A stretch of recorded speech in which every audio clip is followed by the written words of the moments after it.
መቅደስ የተባለ ሰውነታችንን አርክሰነው የለ እንዴ? አንዳንዶቻችን በዝሙት፣ አንዳንዶቻችን በስካር፣ አንዳንዶቻችን በዘረኝነት፣ አንዳንዶቻችን ጠጥቶ በመስከር ሂዱበት መቅደስ የተባለ ሰውነታችን ረክሶብናል።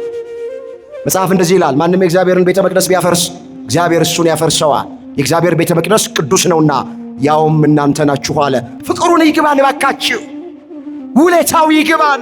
ስለሚሻግት እንጀራ እግዚአብሔርን እንዳታሞት፣ ስለ ድቃቂ ሳንቲም እግዚአብሔርን እንዳታሞት፣ በምድር ስላለ ቁሳቁስ አምላካችሁን እንዳታሞት። የበለጠውን ነገር አድርጎልን ያነሰውን ነገር አይነሳንም።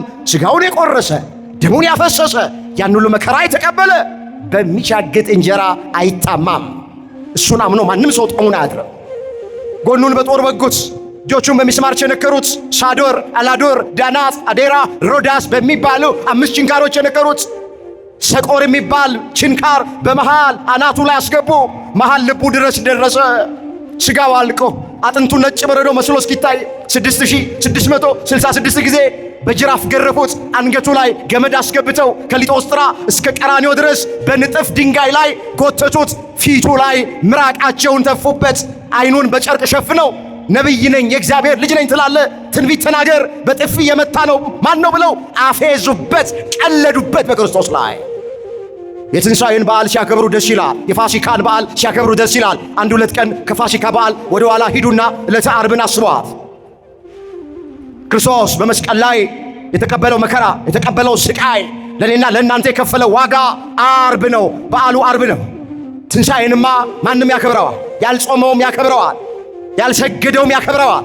የኢትዮጵያ ኦርቶዶክሳዊት ተዋሕዶ ቤተ ክርስቲያን በቀመረችው ቀመር በሰራችው ሥራ ተነስቶ በዓል ለማክበር የሚሰለፍማ ሞልቷል። ግን ዓርብን ማሰብ ጌታ መከራ የተቀበለበት ቀን፣ ለእኛ ዋጋ የከፈለበት ቀን፣ እኛን ተቸንክሮ ከችንካር ያለቀቀበት ቀን፣ እርቃኑን ሆኖ ጸጋውን ያለበሰበት ቀን፣ ተዋርዶ እኛን ያከበረበት ቀን፣ አንገቱን ዘንበል አድርጎ ቀና ብለን እንድንሄድ ያደረገበት ቀን፣ ወገኖቼ ደሃ ሆኖ በሱ ድህነት እኛን ባለጠጎች ያደረገበት ቀን። የትንሣኤን በዓል ከማክበር በፊት ይሄን ማሰብ ያስፈልጋል።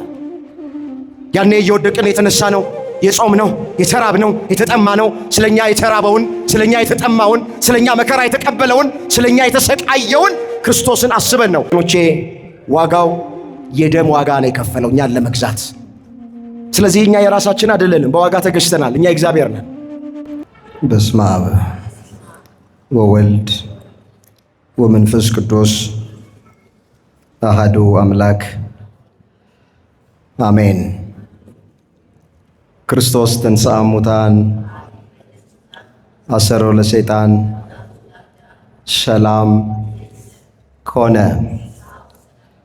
ክርስቶስ በታላቅ ኃይልና ሥልጣን ከሙታን መካከል ተለይቶ ተነሳ። ሰይጣንን አሰረው፣ አዳምንም ነፃ አወጣው። ሰላም ከእንግዲህ ወዲያ ደስታና ሰላም ሆነ። በቅድሚያ ከሩቅም ከቅርብም የተሰበሰባችሁ አባቶች፣ እናቶች፣ እህቶች፣ ወንድሞች፣ ሕፃናትን ጨምሮ በእግዚአብሔር ሰላምታ እንደምን አመሻችሁ። አሜን። አምላካችን እግዚአብሔር ያለፈውን ጊዜ በሰላምና በጤና አስፈጽሞን በዕድሜያችን ላይ ይህችን ቀን ተጨማሪ አድርጎልን ቃሉ በሚነገርበት ስፍራ ላይ የሰበሰበን የአባቶቻችን አምላክ የእኛም አምላክ እግዚአብሔር ስለማይነገር ስጦታው ቅዱስ ጳውሎስ እንደተናገረ ክብርና ምስጋና ይግባው። የእናታችን የእመቤታችን የቅድስት ድንግል ማርያም አማላጅነት አይለየን። የምስጢር ባለቤት ቸሩ አምላካችን እግዚአብሔር የተሰወረውን የወንጌል ምስጢር ለሁላችን ገልጦ የሚረባንን የሚጠቅመንን ነገር እንዲያስተምረን ቅዱስ ፍቃዶ ይሆንልን። እንኳን አደረሳችሁ።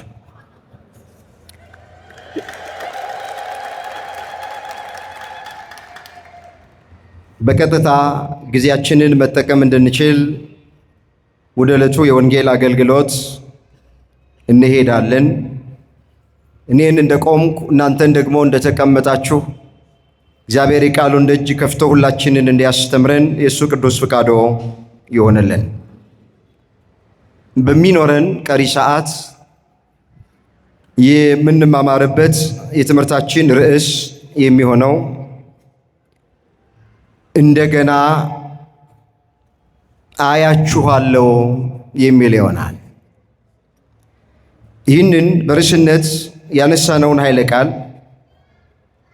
በመጽሐፍ ቅዱሳችን ላይ ተመዝግቦ የምናገኘው በዮሐንስ ወንጌል በምዕራፍ 16 ቁጥር 22 ላይ ነው።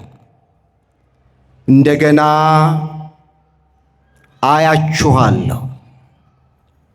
ርዕሳችን ይሄ። ይህን ርዕስ መነሻ አድርገን መነጋገር ያስፈለገበት ምክንያት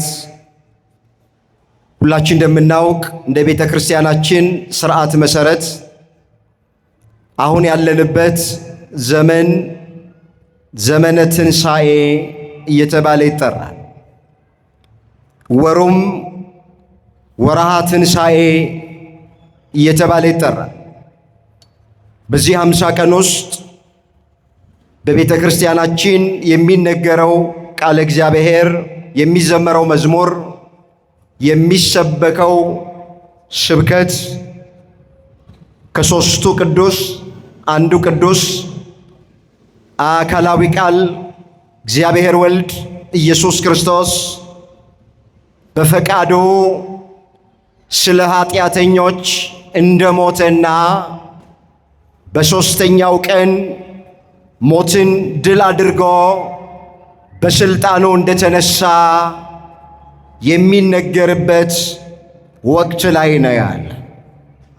በዚሁ መሠረት ወቅቱን፣ ዘመኑን፣ ጊዜውን የዋጀ ትምህርት መማር እንድንችል ይህን ርዕስ ከመጽሐፍ ቅዱሳችን ላይ መርጠነዋል።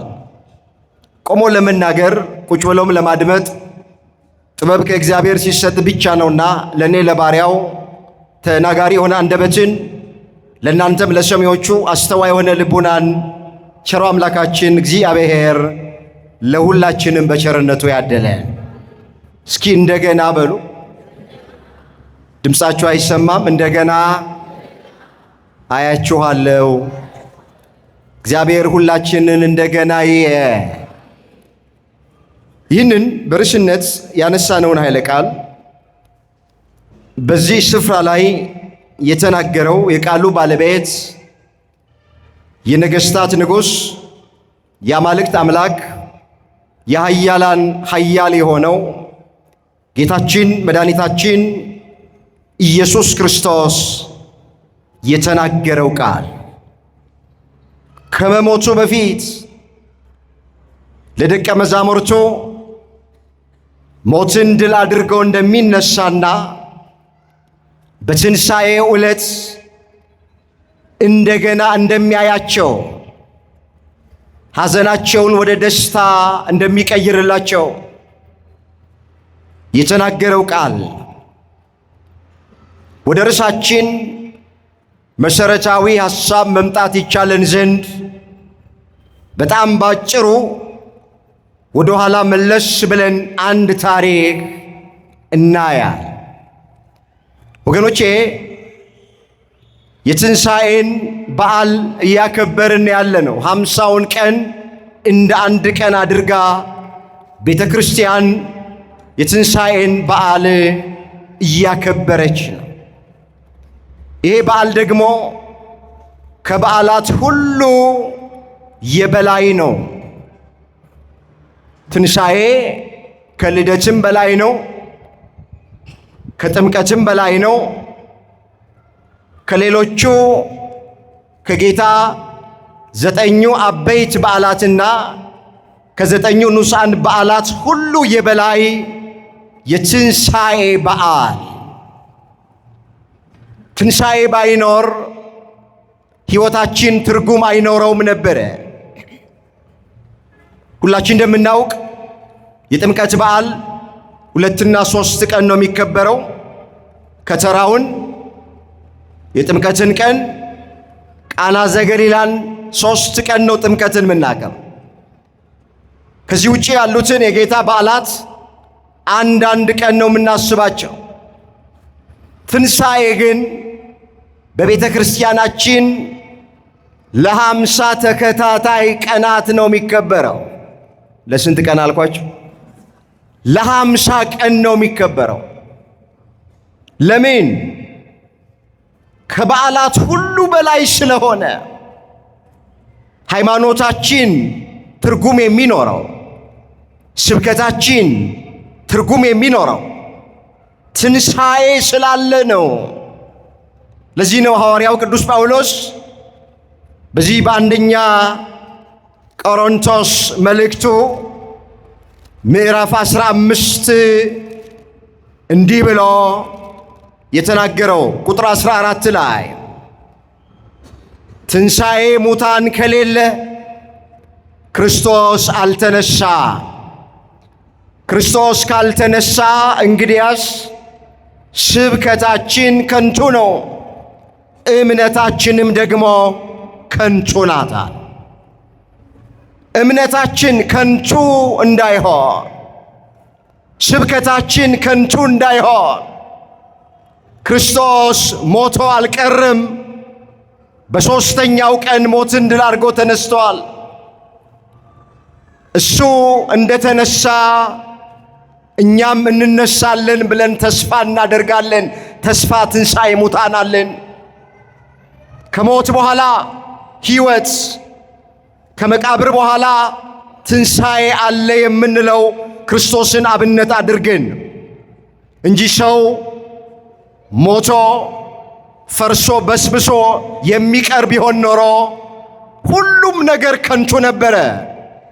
ጾማችን ከንቱ ነበር፣ ጸሎታችን ከንቱ ነበረ፣ ንስሐ መግባት ከንቱ ነበረ፣ አብያተ ክርስቲያናት መታነጹ ከንቱ ነበረ። እንዲህ ተሰብስቦ የእግዚአብሔርን ቃል መስማት ከንቱ ነበረ። ምን ባይኖር? ትንሣኤ ባይኖር። ሰው ሞቶ የሚቀር ቢሆን ኖሮ፣ ከሞት በኋላ ሕይወት ባይሆን ኖሮ አስባችሁታል?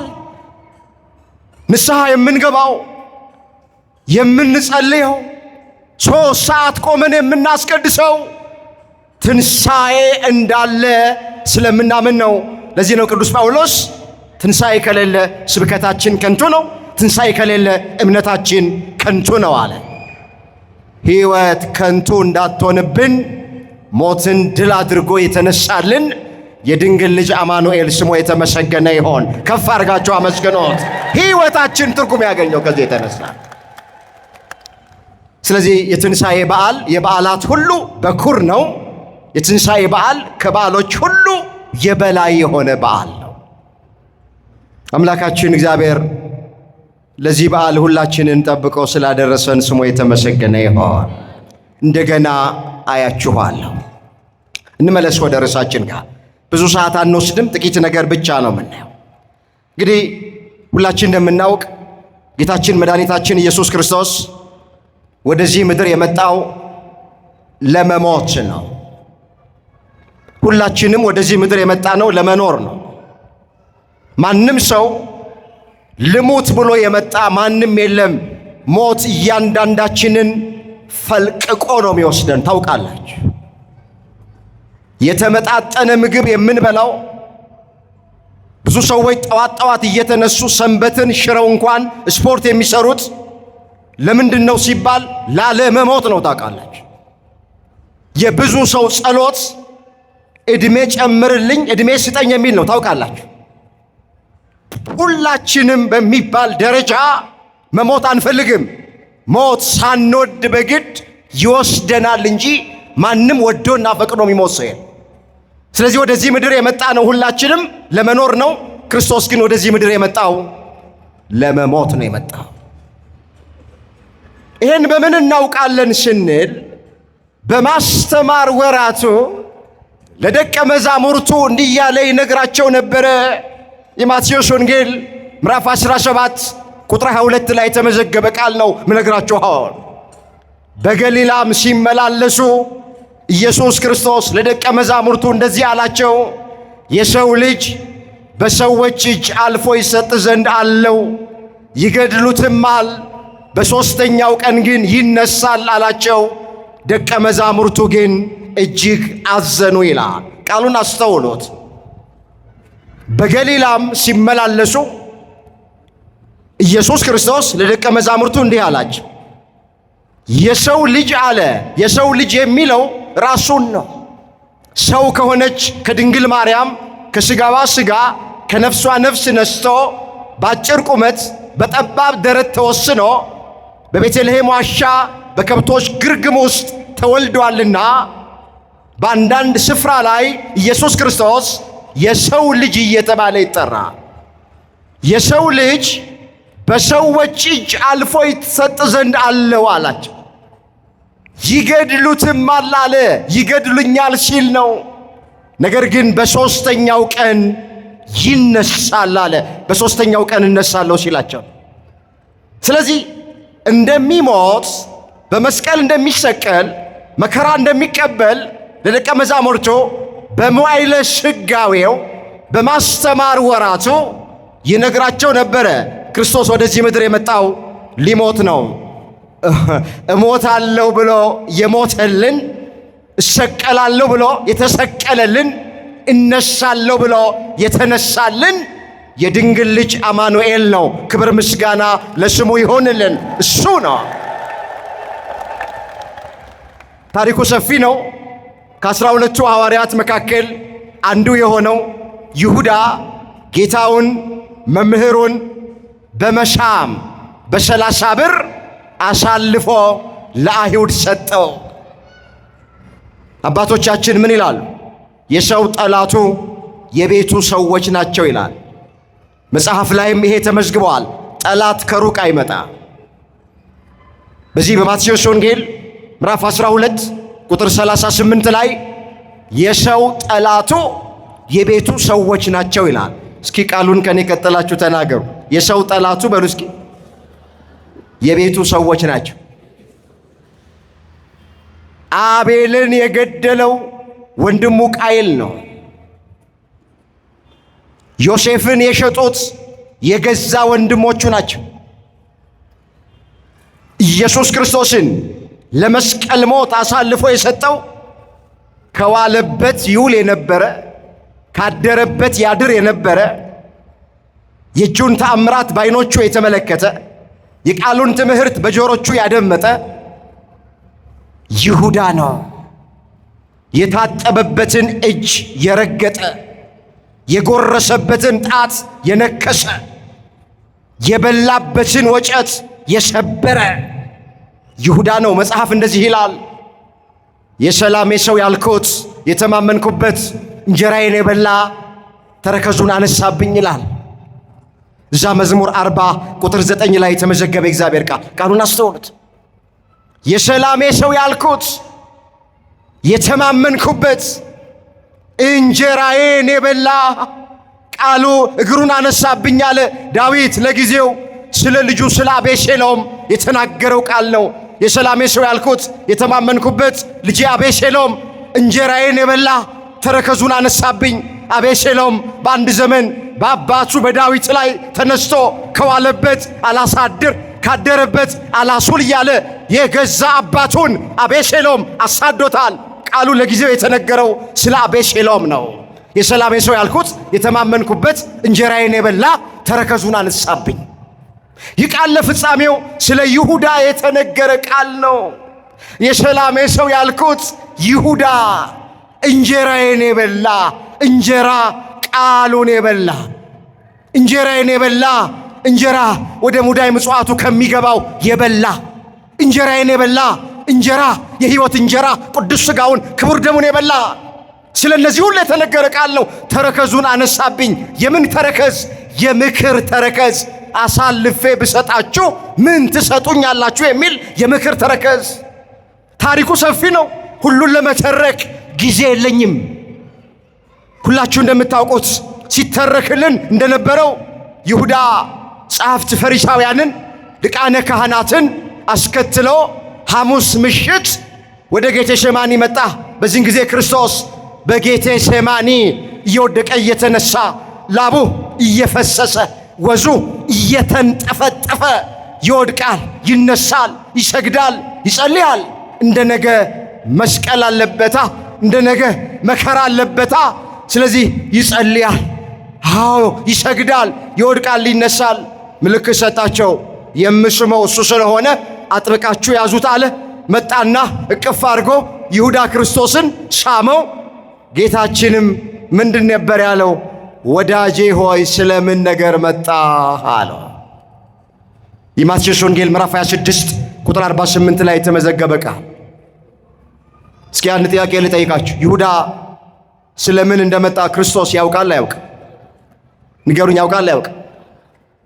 በደንብ ያውቃል። በሱ ዘንድ ማይገለጥ የተከደነ የማይታይ የተሰወረ ነገር የለም። እኛን በሚቆጣጠረን በእግዚአብሔር ዓይኖች ፊት ሁሉ ነገር የተራቆተ የተገለጠ ነው እንጂ የተሰወረ ነገር የለም ተብሎ ተጽፏል። እግዚአብሔርን የሚደበቅበት እግዚአብሔርን የሚሰወርበት አንዳች ነገር የለም። ዳዊት ምን ብሎ ነው የዘመረው? ከፊትህ ወዴት እሸሻለሁ? ወደ ሰማይ በወጣ አንተ በዛ አለ። ወደ ጥልቁ ወደ መቀመቃቱ በወርድ አንተ በዛ አለ። ጨለማ በአንተ ዘንድ አይጨልምም ብሏል። ወገኖቼ እግዚአብሔርን ማንም ሰው ሊደበቀው፣ እግዚአብሔርን ማንም ሰው ሊሰወረው አይችልም። የምናስበውን እግዚአብሔር ያውቃል። ከማሰባችንም በፊት እግዚአብሔር ያውቃል። እያንዳንዳችንን እግዚአብሔር ልቅም አድርጎ ያውቀናል። ያውቀን። እኔ ፊታችሁን ነው ማያው፣ እግዚአብሔር ግን ምናችንን ነው ያው? ንገሩኝ፣ ምናችንን ነው ያው? እኔ እንደማያችሁ እግዚአብሔር አያችሁ። እግዚአብሔር ልባችንን ያያል።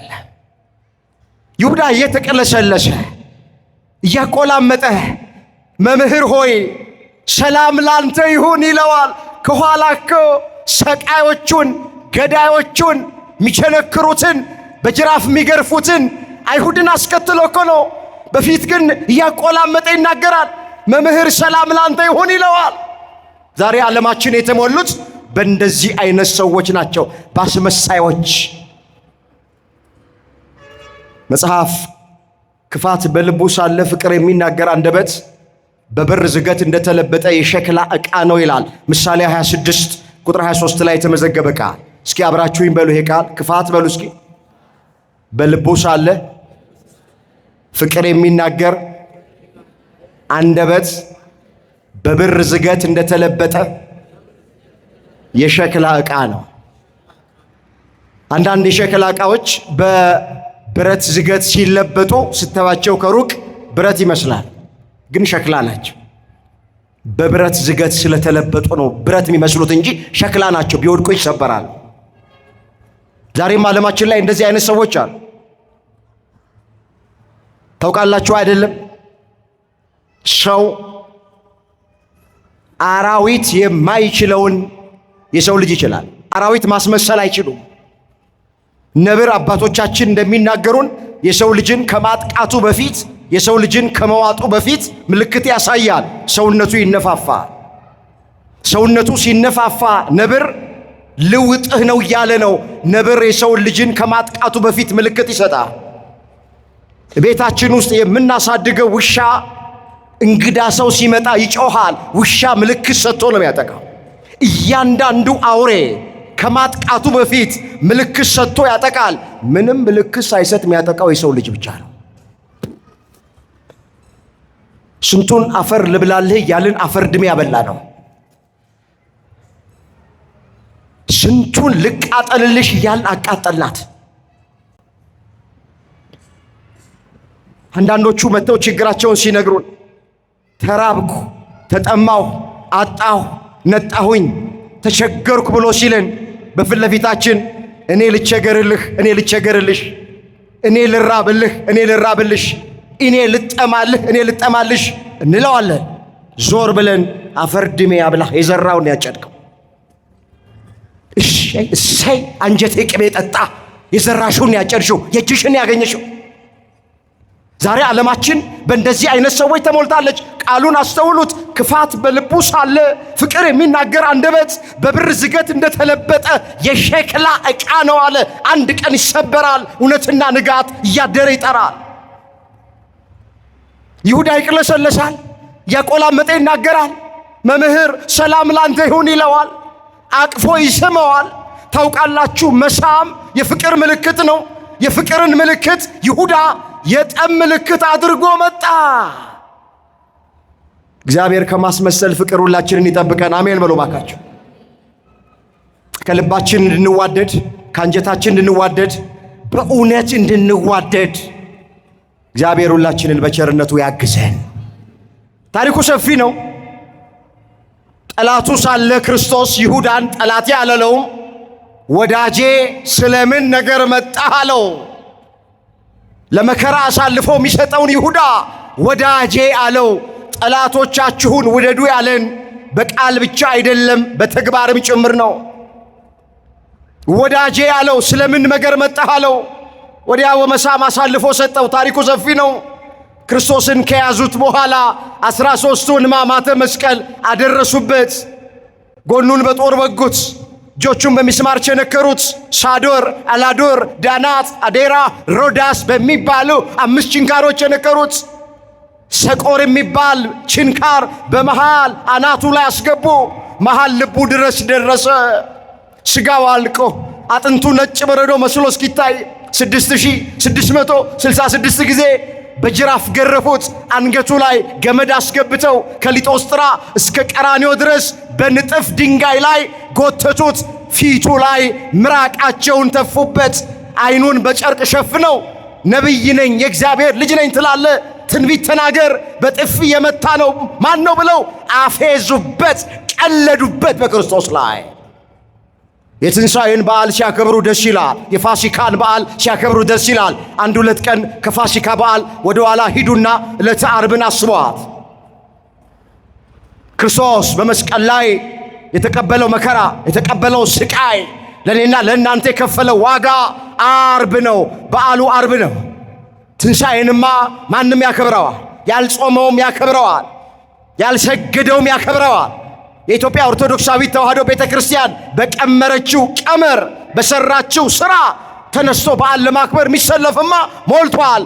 ግን ዓርብን ማሰብ ጌታ መከራ የተቀበለበት ቀን፣ ለእኛ ዋጋ የከፈለበት ቀን፣ እኛን ተቸንክሮ ከችንካር ያለቀቀበት ቀን፣ እርቃኑን ሆኖ ጸጋውን ያለበሰበት ቀን፣ ተዋርዶ እኛን ያከበረበት ቀን፣ አንገቱን ዘንበል አድርጎ ቀና ብለን እንድንሄድ ያደረገበት ቀን፣ ወገኖቼ ደሃ ሆኖ በሱ ድህነት እኛን ባለጠጎች ያደረገበት ቀን።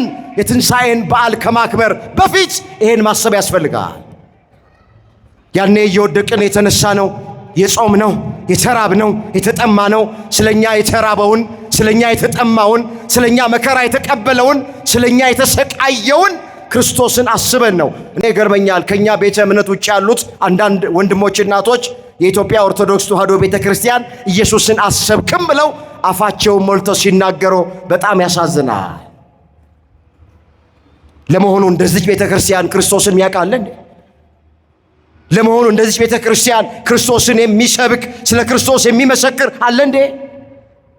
ሲጸነስ ተጸነሰ ብላ፣ ሲወለድ ተወለደ ብላ፣ ሲሰደድ ተሰደደ ብላ ስደቱን፣ ሲጾም ጾመ ብላ ምጾም፣ ሲሰቀል ስቅለቱን የምታስብ፣ ሲሞት ሞተ ብላ የምታለቅስ፣ ተነሳ ብላ ነጭ ለብሳ በዓል የምታከብር፣ እርገቱን የምታስብ፣ ዳግም ምጽአቱን የምትጠባበቅ፣ መጽሐፍ ቅዱሳዊ የሆነች እውነተኛ የሆነች ርትዕት የሆነች የኢትዮጵያ ኦርቶዶክሳዊ ተዋሕዶ ሃይማኖት የዚህ ቤተ ክርስቲያን ልጆች ያደረገን አምላክ ስሙ የተመሰገነ ይሁን።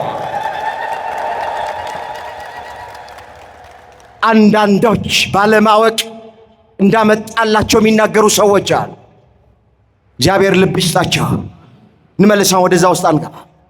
መከራ ያደረሱበት ዓርብ 6 ሰዓት ላይ በመስቀል ላይ ሰቀሉት። 9 ሰዓት ነፍሱን ከሥጋው ለየ። 11 ሰዓት ወደ መቃብር ወረደ። ወገኖቼ እግረ መንገዳችንን የክርስቶስን መከራ ስናስብ ፍቅሩን ለይተን አንተው። ተቸነከረ ማለት ብቻ አይደለም። ተሰቀለ ማለት ብቻ አይደለም። ተራበ ተጠማ ማለት ብቻ አይደለም። ይሄን ሁሉ ዋጋ እንዲከፍል ያደረገው የኔና የናንተ ፍቅር ነው። ለዚህ ነው ሊቁ ምን አለ? ፍቅር ኃያል ወልድን ከዙፋኑ አወረደው እስከ ሞትም አደረሰው። እስኪ ፍቅር በሉ። አልሰማዋቸውም? ኃያል ወልድን ከዙፋኑ አወረደው እስከ ሞትም አደረሰው። እስከ ሞት ድረስ ያደረሰው ክርስቶስን ምንድነው ስንል የኛ ፍቅር ምንድነው? ቅዱስ ዮሐንስ ወልደ ነጎድጓድ የተናገረው ነፍሱን ስለ ወዳጆቹ ከመስጠት ይልቅ ከዚህ የሚበልጥ ፍቅር ለማንም የለውም። የዮሐንስ ወንጌል ምዕራፍ 15 ቁጥር 13 ላይ የተመዘገበ ቃሉን አስተውሉት።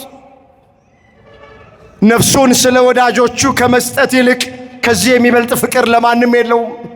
እናት ልጇን ብትወድ እንጀራ ቆርሳ ታጎርስ ይሆናል፣ ጨርቅ ቀዳ ታለብስ ይሆናል። አባት ልጁን ቢወድህ ሊያበላው ሊያጠጣው ይችላል። ማን ነው በመስቀል ላይ ግን የሚሰቀለው? ማን ነው ያን ሁሉ መከራ የሚቀበለው? በጅራፍ የሚገረፈው፣ ጎኑን በጦር የሚወጋው፣ በሚስማር የሚቸነከረው፣ መራራ ሐሞትና ከርቤ የሚጠጣው ማን ነው? እናት ለልጇ ይሄን አታደርግም፣ አትሰቀልም። አባት ለወለደው ልጁ አይሰቀልም። ክርስቶስ ከእናት በላይ እናት ነው፣ ከአባት በላይ አባት ነው። እንደ እግዚአብሔር ያለ ማንም የለም። አንድ ሰው መድኃኔ ዓለምን ምን ያህል ነው የምትወደኝ ብሎ ቢጠይቀው የመድኃኔ ዓለም መልስ ልጄ ሆይ እስከ ሞት ድረስ እወድሃለሁ ሚል ነው። እስከ ምን ድረስ? እስከ ሞት ድረስ። ፍቅሩን ይግባን እባካችሁ፣ ውለታው ይግባን። ስለሚሻግት እንጀራ እግዚአብሔርን እንዳታሙት፣ ስለ ድቃቂ ሳንቲም እግዚአብሔርን እንዳታሙት፣ በምድር ስላለ ቁሳቁስ አምላካችሁን እንዳታሙት። የበለጠውን ነገር አድርጎልን ያነሰውን ነገር አይነሳንም። ሥጋውን የቆረሰ ደሙን ያፈሰሰ ያን ሁሉ መከራ የተቀበለ በሚሻግት እንጀራ አይታማም። እሱን አምኖ ማንም ሰው ጦሙን አያድርም። የበለጠውን አድርጓላ። መለኪያ መተኪያ የሌለውን ውድ ዋጋ ከፍሎልናል። ቃላት ማይገልጠው ቋንቋ ማይገልጠው ነፍሱን ሰጥቶናል። ምን አለ መጽሐፍ? በእርሱ የሚያምን ሁሉ የዘላለም ሕይወት እንዲኖረው እንጂ እንዳይጠፋ እግዚአብሔር አንድያ ልጁን እስኪሰጠን ድረስ ዓለሙን እንዲሁ ወዶታል አለ። የዮሐንስ ወንጌል ምዕራፍ 3 ቁጥር 16። እስኪ በህብረት ይህንን የእግዚአብሔር ቃል እንናገረው። በእርሱ በሉ እስኪ የሚያምን ሁሉ የዘላለም ሕይወት እንዲኖረው እንጂ እንዳይጠፋ እግዚአብሔር አንድያ ልጁን እስኪሰጠን ድረስ ዓለምን ሁሉ እንዲሁ ወዶታል። እንዴት ወዶታል? ክርስቶስ የወደደን እንዲሁ ነው። ጽድቃችንን አይቶ አይደለም፣ ሃይማኖታችንን አይቶ አይደለም፣ በጎ ምግባር ተገኝቶብን አይደለም። እንዲሁ ወደደን። ገና ደካሞች ሳለን ወደደን። ገና ኃጢአተኞች ሳለን ወደደን። ጠላቶቹ ሳለን ወደደን። በገዛ ፈቃዱ ወደደን። በዘላለም ፍቅሩ ወደደን። ያለምንም ቅድመ ሁኔታ ወደደን። እንዲሁ ወደደን። አመስግኑት። እንዲሁ የወደደንን አምላክ እንዲሁ ወደደን። ከእግዚአብሔር በቀር ማን እንደዚህ ይወደናል? ምን አለ ሐዋርያው ቅዱስ ጳውሎስ ይሄን ሲያመጣ? ገና አለ ደካሞች ሳለን ክርስቶስ ዘመኑ ሲደርስ ስለ ኃጢአተኞች ሞቷል። ስለማን ሞቷል? ስለ ኃጢአተኞች ሞቷል። ፍቅሩን ልዩ የሚያደርገው ስለ ኃጢአተኞቹ ስለኛ ስለሞተ ነው። ዝቅ ብሎ ምን አለ? አስተውሉት ይህንን ኃይለ ቃል። ስለ ጻድቅ የሚሞት በጭንቅ ይገኛል። ስለ ቸር ሰው ግን ሊሞት እንኳን የሚደፍር ምናልባት ይገኝ ይሆናል። ነገር ግን ገና ኃጢአተኞች ሳለን ክርስቶስ ስለኛ ሞቷልና እግዚአብሔር ለኛ ያለውን የራሱን ፍቅር ያስረዳል አለ። አያችሁ፣ ፍቅሩን ልዩ ያደረገው፣ ፍቅሩን ጥልቅ ያደረገው ጠላቶቹ ሳለን ስለወደደን ነው። ደካሞች ሳለን ስለወደደን ነው። እየጠላ ነው ስለወደድ ነው። እየሰቀል ነው እየገረፍ ነው ስለወደደን ፍቅሩን ልዩ ፍቅሩን ጥልቅ ያደርገዋል። ስለዚህ ሁላችሁ እመኑ፣ እግዚአብሔር ይወደናል። እስኪ እግዚአብሔር በሉ ይወደኛል። ድገሙ። ሰይጣን ይፈር። እግዚአብሔር በሉ እስኪ ይወደኛል። ዳዊትም ብሎ ነው የዘመረው ወዶኛልና፣ ጨርሶት ወዶኛልና። መዝሙር 17 ቁጥር 19 ላይ የተጻፈ ቃል ወዶኛልና አዳነኝ። እኛንም ስለወደደን አዳነን። በመስቀል ተሰቀለልን፣ ሥጋውን ቆረሰልን፣ ደሙን አፈሰሰልን፣ በዋጋ ገዛን። ይሄ ሁሉ እዚህ ያለ ሕዝብ እኮ በዋጋ የተገዛ ሕዝብ ነው። ዋጋው ብር አይደለም፣ ዋጋው ወርቅ አይደለም፣ ዋጋው እንቁ አይደለም። ዋጋው የከበረ ማዕድን አይደለም ወገኖቼ። ዋጋው የደም ዋጋ ነው የከፈለው እኛን ለመግዛት። ስለዚህ እኛ የራሳችን አይደለንም፣ በዋጋ ተገዝተናል። እኛ እግዚአብሔር ነን። መጽሐፍ በዋጋ ተገዝታችኋልና የራሳችሁ አይደላችሁም ተብሎ ተጽፏል። እዚህ አንደኛ ቆሮንቶስ ምዕራፍ 6 ቁጥር 19 ላይ የተመዘገበ እግዚአብሔር ቃል። እስኪ በዋጋ በሉ። ተገዝታችኋልና ለራሳችሁ አይደላችሁም። ስለዚህ እኛ የማንን ስሙን ጥሩት፣ የማንን በምን ተገዝተናል? ዋጋው ምንድን ነው? የደም ዋጋ። ስጋውን ቆረሰ፣ ደሙን አፈሰሰ፣ ሕይወቱን ሰጠን፣ በዋጋ ገዛ። ባካችሁ ለራሳችሁ ትልቅ ክብር ስጡ። ይሄ ሰውነታችን፣ ይሄ ቤተ መቅደስ የተባለ አካላችን ዋጋ የተከፈለበት። ምን የተከፈለበት ታውቃላችሁ? ሰው ዋጋ የተከፈለበትን ነገር ያከብረዋል። ሰው ዋጋ የከፈለበትን ሞባይል በጣም ያከብረዋል። ዋጋ የከፈልንበትን የአንገት ሐብላችንን እናከብረዋል። ዋጋ የከፈልንበትን የጣት ቀለበታችንን እናከብረዋል። በጥንቃቄ ነው የምንይዘው። ዋጋ የከፈልንበትን የእጅ አምባራችንን እናከብረዋል። ዋጋ የከፈልንበትን መኪና ያለን ሰዎች መኪናችንን በክብር ነው የምንይዘው፣ አጥበን በንጽህና ነው የምንይዘው። ለምንድን ነው የምናከብረው? ዋጋ ስላወጣንበት ነው። ያውም የገንዘብ ዋጋ ነው ያወጣንበት። ሰው የሰጠን ስጦታ ይኖራል። ሽቶ ይሁን፣ ብር ይሁን፣ ወርቅ ይሁን፣ ቤት ይሁን፣ ዋጋ ስለተከፈለበት ሁላችን እናከብረዋለን።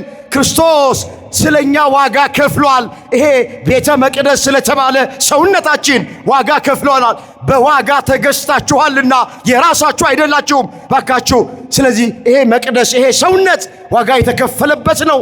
በንጽህና ጠብቆት። ስጋውን ቆረሰለት፣ ደሙን አፈሰሰለት። ለቤተ መቅደስ ለተባለ ሰውነታችን መድኃኔ ዓለም ዋጋ ከፈለ። ምን ይመስላል ሕይወታችን? እኔም ራሴ ልይ ይሄ ድምፅ የሚሰማቸው ራሳቸው ነው። ሕይወታችን ምን ይመስላል? እንደው ኑሯችን ዋጋ እንደተከፈለለት ሰው ነው ምንኖረው? በደንብ ራሳችሁን ይው። ኑሯችን ዋጋ እንደተከፈለለት ነው ምንኖረው ወይ? ይሄ ቤተ መቅደስ የሚከበረውን ያክል አንዳንዶቻችን ሰውነታችንን አናከብረውም። አሁን እዚህ ቤተ መቅደስ ውስጥ ቅዳሴ ነው የሚቀደሰው፣ ኪዳን ነው የሚደርሰው፣ ሰዓታት ነው የሚቆመው። መቅደሱ ስትገቡ መዓዛው ያውዳል። ዕጣን ነው የሚሸተው። ሌላ ስራ በዚህ ቤተ መቅደስ ውስጥ አይሰራም። ምናልባት ሲሰራም ብናይ በመቋሚያ እያልን ነው የምናወጣው፣ ቅር ይለናል። አሁን እዚህ ውስጥ ገብቶ አንድ ሰው ጫት ሲቀምበት ብታዩ፣ ሲጋራ ሲያጨስበት ብታዩ፣ በዚህ መቅደስ ውስጥ መጠጥ ሲጠጣበት ብታዩ፣ በዚህ መቅደስ ውስጥ ማን ነው ዝም የሚል? ማንም ዝም አይልም። ለቤቱ ቀንተን ውጣ፣ ይሄ እኮ እግዚአብሔር ቤተ መቅደስ ነው፣ እንዴት በእግዚአብሔር ቤተ መቅደስ ውስጥ ይህን ታደርጋለህ? ነውር ነው፣ አይገባም ብለን እናስወጣዋለን። መቅደስ በተባለ ሰውነታችን፣ በዋጋ በተገዛ መቅደስ ሰውነታችሁ ውስጥ ምን እየሰራችሁ ነው? በደንብ ራሳችሁ። የአንዳንዶቻችን አፍንጫ ጭስ ማውጫ አይደለም እንዴ? አፋችን ምድጃ አይደለም እንዴ? ከንፈራችን ጉልቻ፣ ደንበኛ ማድቤቶች፣ ኩሽና ሆነን እንዴ? መቅደስ የተባለ ሰውነታችንን አርክሰ ነው የለ እንዴ? አንዳንዶቻችን በዝሙት፣ አንዳንዶቻችን በስካር፣ አንዳንዶቻችን በዘረኝነት፣ አንዳንዶቻችን ጠጥቶ በመስከር ሂዱበት። መቅደስ የተባለ ሰውነታችን ረክሶብናል። መጽሐፍ እንደዚህ ይላል፣ ማንም የእግዚአብሔርን ቤተ መቅደስ ቢያፈርስ እግዚአብሔር እሱን ያፈርሰዋል። የእግዚአብሔር ቤተ መቅደስ ቅዱስ ነውና ያውም እናንተ ናችሁ አለ። አንደኛ ቆሮንቶስ ምዕራፍ 3 ቁጥር 16። እስኪ ማንም በሉ፣ ማንም የእግዚአብሔርን ቤተ መቅደስ ቢያፈርስ እግዚአብሔር እሱን ያፈርሰዋል። የእግዚአብሔር ቤተ መቅደስ ቅዱስ ነውና ያውም እናንተ ናችሁ። እነማን ናችሁ? እኛ የማ ቤተ መቅደስ ነን? በምን የተገዛን? በዋጋ። በምን የተገዛን? መቅደስ የተባለ ሰውነታችንን በንጽህና እንድንጠብቀው መድኃኔ ዓለም ይርዳል። በኃጢአት እንዳናቆሽሸው፣ በተንኮል፣ በምቀኝነት፣ በሐሜት፣ በቅናት፣ ሸይጣናዊ በአምልኮተ ጣዖት፣ በዝሙት፣ በስካር፣ በስጋ ሥራ መቅደስ የተባለ ሰውነታችንን እንዳናረክስ እግዚአብሔር ሁላችንን ይጠብቀን። ስለዚህ በዋጋ ገዛ ላሳጥረው ሰዓት እንዳልወስድባችሁ ዓርብ ዕለት ተሰቀለ። 6 ሰዓት 9 ሰዓት ነፍሱን ከሥጋው በፈቃዱ ለየ። 11 ሰዓት ዮሴፍና ኒቆዲሞስ ከመስቀል ላይ አወረዱትና ማንም ባልተቀበረበት በአዲስ መቃብር ወሰዱና ቀበሩት። ቅዱስ ጳውሎስ የተናገረው ቃል ተፈጸመ፣ አንዱ ስለ ሁሉ ሞተ የሚለው ቃል ተፈጸመ።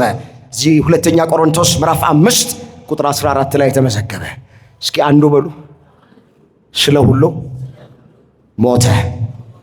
አንዱ የተባለው ከሦስቱ ቅዱስ አንዱ ቅዱስ አካላዊ ቃል እግዚአብሔር ወልድ ኢየሱስ ክርስቶስ ነው። ስለ ሁሉ ሞተ፣ ስለ ሰው ልጆች ሁሉ ሞተ። ሞትን ይሽረው ዘንድ አንዱ ስለ ሁሉ ሞተ። በሞት ያሉትን ወደ ሕይወት ያሻግር ዘንድ አንዱ ስለ ሁሉ ሞተ። እኛን ከጨለማ ወደ ብርሃን፣ ከሲኦል ወደ ገነት፣ ከባርነት ወደ ነፃነት፣ ከአሳር ወደ ክብር ያሻግረን ዘንድ አንዱ ስለ ሁላችን ሞተ። ወደ መቃብር ወረደ። ደቀ መዛሙርቱን ሐሙስ ዕለት እንደዚህ ብሏቸው ነበር። ጥቂት ጊዜ አለ ታዩኛላችሁ፣ ጥቂት ጊዜ አለ ደግሞ አታዩኝም። ወደ አባቴ ወደ አብ ሄዳለሁኝ፣ እኔ እያዛለሁ፣ እኔ ሞታለሁ፣ እኔ እሰቀላለሁ እያለ ይነግራቸው ነበረ። እኔ በሚያዝበት ጊዜ ዓለም ደስ ይለዋል፣ አይሁድ ደስ ይላቸዋል። እናንተ ግን ታለቅሳላችሁ፣ ሙሾን ታወጣላችሁ። ነገር ግን እንዳዘናችሁ አትቀሩም፣ ሐዘናችሁን ወደ ደስታ እቀይረዋለሁ። ሴት የምትወልድበት ወራት ሲደርስ ምጡን እያሰበች መከራውን እያሰበች ታለቅሳለች፣ ታዝናለች። ወንድ ልጅ ስትወልድ ግን መከራውን ትረሳለች፣ ሐዘኗን ትረሳለች፣ እንደገና ደስ ይላታል። እንደገና አያችኋለሁ፣ ሐዘናችሁን ወደ ደስታ እቀይራችኋለሁ፣ ልባችሁ ደስ ይለዋል ብሏቸው ነበረ። የዮሐንስ ወንጌል ምዕራፍ 16 ቁጥር 16 ጀምሮ የተመዘገበ ቃል። ወደ ርዕሳችን ጋር እንምጣ። እንደገና አያችኋለሁ ብሎ ከመሞቱ በፊት ክርስቶስ ለደቀ መዛሙርቱ ቃል ገብቶላቸው ነበረ። እንደገና ምን እላችኋለሁ? ቅዳሜ መቃብር ውስጥ ቆየ፣ ዓርብ ተሰቀለ። ቅዳሜ መቃብር ውስጥ ቆየ። ቅዳሜ ሌሊት ለእሁድ አጥቢያ ጌታችን መድኃኒታችን ኢየሱስ ክርስቶስ በፈቃዱ ስለ ኃጢአተኞች የሞተው ጌታ መግነዝ ፍቱልኝ፣ መቃብር ክፈቱልኝ ሳይል በስልጣኑ ሙስና መቃብርን መፍረስ መበስበስን አጥፍቶ ከሙታን መካከል በስልጣኑ ተነሳ። ክብር ምስጋና ለአምላካችን ለእግዚአብሔር ይሁን። እንደገና አያችኋለሁ ብሏቸው ነበረ። ደቀ መዛሙርቱ በተዘጋ ቤት ውስጥ በተዘጋ ደጃፍ ውስጥ አይሁድን ስለፈሩ ተሰብስበው ነበረ፣ ተቀምጠው ነበረ። እንደተነሳ ቃሉን እንዲህ ለመፈጸም ደቀ መዛሙርቱን እንደገና ለማየት ወደ ደቀ መዛሙርቱ መጣ። ሳይከፍት ገባ። በሩን ሳይከፍት መስኮቱን ሳይከፍት እንደተዘጋ ገባና ሰላም ለናንተ ይሁን አለ። የተወጋ ጎኑን የተቸነከረ እጁን አሳያቸው። ደቀ መዛሙርቱም ጌታን ባዩት ጊዜ ደስ አላቸው ይላል። በአባቶቻችን ዓይን የክርስቶስን ትንሣኤ አይተናል።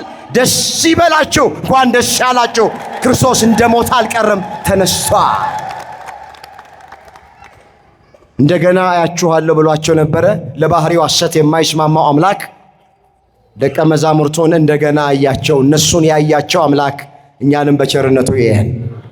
እግረ መንገድ ቺ ደቀ መዛሙርቱ ተሰብስበው የነበሩባት የተዘጋች ደጅ የእመቤታችን የቅድስት ድንግል ማርያም ምሳሌ ናት ብለው ሊቃውንተ ቤተ ክርስቲያን አምጥተውታል። ወደ እመቤታችን ሊጸነስ ሲመጣ እንደገና ሲወለድ ማኅተመ ድንግልናዋን ሳይጥስ በድንግልና ተጸንሶ በድንግልና ነው የተወለደው። እመቤታችን ቅድመ ጸኒስ፣ ጊዜ ጸኒስ፣ ድኅረ ጸኒስ፣ ቅድመ ወሊድ፣ ጊዜ ወሊድ፣ ድኅረ ወሊድ። ከመጸነሷ በፊት ድንግል ናት እመቤታችን። በጸነሰች ጊዜ ድንግል ነች። ከጸነሰችም በኋላ ድንግል ነች። ከመውለዷ በፊት ድንግል ነች። በወለደች ጊዜም ድንግል ነች። ከወለደችም በኋላ ድንግል ነች። እናትም ናት፣ ድንግልም ናት። ደቀ መዛሙርቱ የነበሩባት የተዘጋች ደጅ የእመቤታችን የቅድስት ድንግል ማርያም ምሳሌ ናት። እንዴት? ወደዚህ ቤት ውስጥ ሲገባ ክርስቶስ በሩን ሳይከፍት መስኮቱን ሳይከፍት እንደተዘጋ ገባ ይላል። እስኪ አንድ ጥያቄ ልጠይቃችሁ። አሁን የዚህ ካቴድራል የዚህ ቤተ ክርስቲያን መስኮቱና በሩ ከተዘጋ እኛ መግባት እንችላለን? መልሶልኝ እንችላለን? ለመግባት የግድ በሩ ምን ማለት አለበት? መከፈት። ክርስቶስ ግን በሩ እንደተዘጋ መስኮቱ እንደተዘጋ ገባና ሰላም ለእናንተ ይሁን አላቸው። ይችላል አይችልም? አቤት። ለዚህ ነው ጸሐፊው ምን አለ?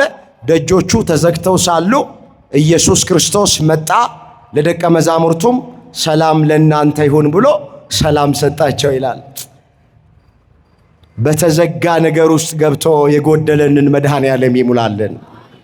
ሰው በዘጋብን ነገር፣ ሰው በቆለፈብን ነገር፣ እሱ በወጀብና በአውሎ ንፋስ ውስጥ መንገድ ስላለ ለእግዚአብሔር የሚሳነው ነገር ስለሌለ በተዘጉ ነገሮች ውስጥ መካከል ገብቶ የጎደለንን መሙላት ያጣነውን ነገር መስጠት ይችላል። እንደተዘጋ መጣ። የሚገርማችሁ ታሪኩ ሰፊ ነው። ክርስቶስ ሲነሳ ከሙታን ሲነሳ መቃብሩ እንደተዘጋ ነው የተነሳ። ድንጋዩ ሳይንከባለል ድንጋዩ በመቃብሩ ደጃፍ ላይ እንደተገጠመ እንደተዘጋ በዝግ መቃብር ተነሳ። በተዘጋ ቤት ውስጥ ገብቶ እንደገና ሰላም ሰጣቸው። ደቀ መዛሙርቱ ጌታን ባዩት ጊዜ ደስ አላቸው ይላል። እንግዲህ ሞት ይዞ አላስቀረውም የኛን አምላክ፣ መቃብርም አላሸነፈውም። ሞቷል። ነገር ግን ሞቶ አልቀረም። በሦስተኛው ቀን ምን ብሏል? አቤት። ብዙ ሃይማኖት መስራቾች አሉ። በጣም ዝነኛና ታዋቂ የሆኑ ሰዎች አሉ። ሁሉም ሞተዋል። መቃብር ውስጥ አጥንታቸው ተልከስክሶ ስጋቸው በስብሶ ገና ትንሣኤን ይጠብቃል። አሁን መዘርዘር አያስፈልግም። የተለያየ ሃይማኖት መስራቾች ሞተዋል። ትንሣኤን እየጠበቁ ነው። ተልከስክሰዋል። ትል በልቷቸዋል። ኢየሱስ ክርስቶስ የክርስትና እምነት መስራች ኢየሱስ ክርስቶስ የኛ ሃይማኖት መሪና ፈጻሚ ኢየሱስ ክርስቶስ ስለ ኃጢአተኞች በፈቃዱ ሞቷል። ግን ትል አፉን እንደከፈተ ሊበላው አፉን እንደከፈተ ሞትን ድል አድርጎ ክርስቶስ በሦስተኛው ቀን ተነስተዋል። ክብር ምስጋና ለስሙ ይሆን። ሃይማኖታችን ይሄ ሃይማኖታችን ይሄ ነው። እግዚአብሔር ልጅ እንደተናገረ አለ ወንጌላዊ ቅዱስ ማቴዎስ ተነስቷል አለ። እስኪ እንደተናገረ በሉ። እንደተናገረ ተነስቷል። ምን ብሏል?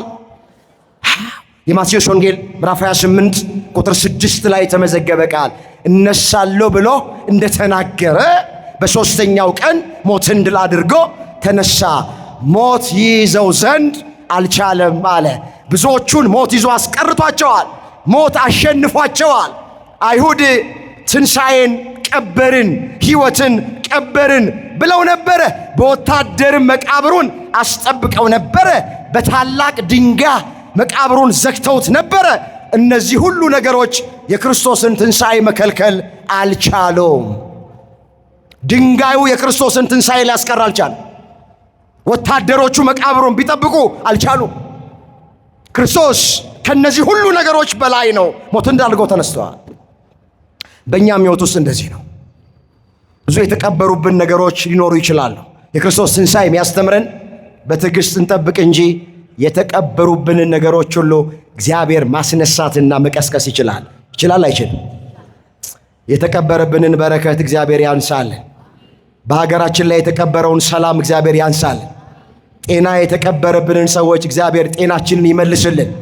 በረከቱን እግዚአብሔር ይመልስልን። በትዳራችን ውስጥ ሰላምና ፍቅር የተቀበረብንን እንደገና ሰላማችንንና ፍቅራችንን እግዚአብሔር መልሶ ይስጠን። እንደገና ምን እላችኋለሁ? እንደገና አያችኋለሁ ብሏቸው ነበረ። በቃሉ መሰረት እንደገና አያቸው። የደቀ መዛሙርቱ ሐዘን በደስታ ተለወጠ። አፋቸው በሳቅ ከንፈራቸው በእልልታ ተሞላ። ፊቱ እንደ ፀሐይ ብርሃን አብርቶ ጌታችንን ተነስቶ ባዩት ጊዜ ደስ አላቸው። እኛም በአባቶቻችን ዓይን የክርስቶስን ትንሣኤ አይተናል ተመልክተናልና እሱን ደቀ መዛሙርቱን እንደገና እንዳየ አገራችንን እንደገና እንዲያይልን፣ ቤተ ክርስቲያናችንን እንደገና እንዲያይልን፣ ሕይወታችንን እንደገና እንዲያይልን፣ ኑሯችንን እንደገና እንዲያይልን፣ ስራችንን እንደገና እንዲያይልን የአምላካችን የእግዚአብሔር ቅዱስ ፈቃዱ ይሆንልን። እሱ ሲያየን ብቻ እንባችን ይታበሳል። እግዚአብሔር ሲያየን ብቻ እንቆቅልሻችን ይፈታል። እግዚአብሔር ሲያየን ብቻ ታሪካችን ይቀየራል፣ ነገራችን ይገለበጣል፣ ጥያቄያችን ይመለሳል፣ የራቀብን ነገር ይቀርበልናል። ማን ሲያየን፣ ማን ሲመለከተን? ቀሪ በሆነ ጊዜ እግዚአብሔር በምሕረት አይኑ ደቀ መዛሙርቱን እንዳየ እኛን ሁላችንን ጉባኤያችንን እግዚአብሔር ያስፋልን። የራቁት ወንድሞች እናቶቻችንን ያቅርብልን። ያለነውን እስከ መጨረሻው ድረስ ያጽናን። የሁላችንን መጨረሻ መድኃኔዓለም ያጽናን።